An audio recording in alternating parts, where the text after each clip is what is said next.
புதுச்சேரி வம்பாக்கீரப்பாளையம் மீனவ கிராமத்தை ஒட்டி பாண்டி மெரினா என்ற பெயரில் தனியார் நிர்வாகத்தின் பொழுதுபோக்கு விளையாட்டு மையம் செயல்படுகிறது.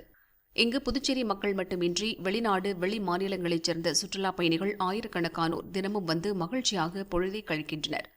இந்த நிலையில் பாண்டி மெரினாவுக்கு அரசு ஒதுக்கிய இடத்தை மீறி விரிவாக்கம் என்ற பெயரில் சதுப்பு நில காடுகள், மாங்குரோவ் காடுகளை அழிப்பதாக மீனவர்கள் குற்றம் சாட்டுகின்றனர். சொகுசு விடுதிகள் கட்டி விபச்சாரம் நடப்பதாகவும் மதுபான பார்கள் செயல்படுவதால் மீன்பிடி தொழிலுக்கு செல்வதில் இடையூறு ஏற்படுவதாக கூறி நேற்று பாண்டி மெரினாவை முற்றுகையிட்டனர். போலீசார் அவர்களை சமாதானம் செய்து அனுப்பிய நிலையில் பாண்டி மெரினா பொழுதுபோக்கு மையத்தை அகற்றக் கோரி இன்று வம்பாக்கீரப்பாளையம் பகுதியில் மீனவர்கள் சாலை மறியல் செய்தனர். அப்போது அந்த வழியாக பைக்கில் வந்த வீராம்பட்டினம் மீனவ கிராமத்தைச் சேர்ந்த வாலிபர்கள் மறியல் செய்தவர்கள் மீது மோதியதாக கூறப்படுகிறது. ஆத்திரமடைந்த மீனவர்கள் வீராம்பட்டினம் வாலிபர்களை சரமாரியாக தாக்கினர். இதனால் இரு தரப்பினரிடையே மோதல் ஏற்பட்டது. வாக்குவாதம் செய்த வாலிபர்களை ஓட ஓட விரட்டியடித்ததால் அப்பகுதியே போர்க்களமாக மாறியது.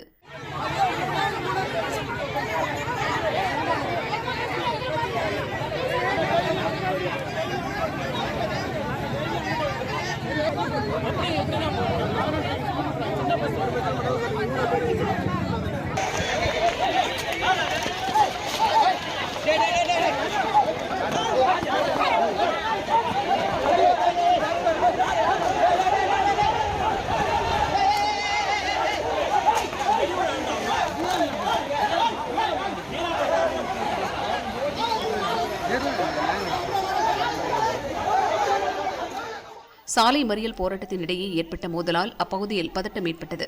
போலீசார் இருதரப்பையும் எச்சரித்து அங்கிருந்து கலைந்து போகச் செய்தனர்.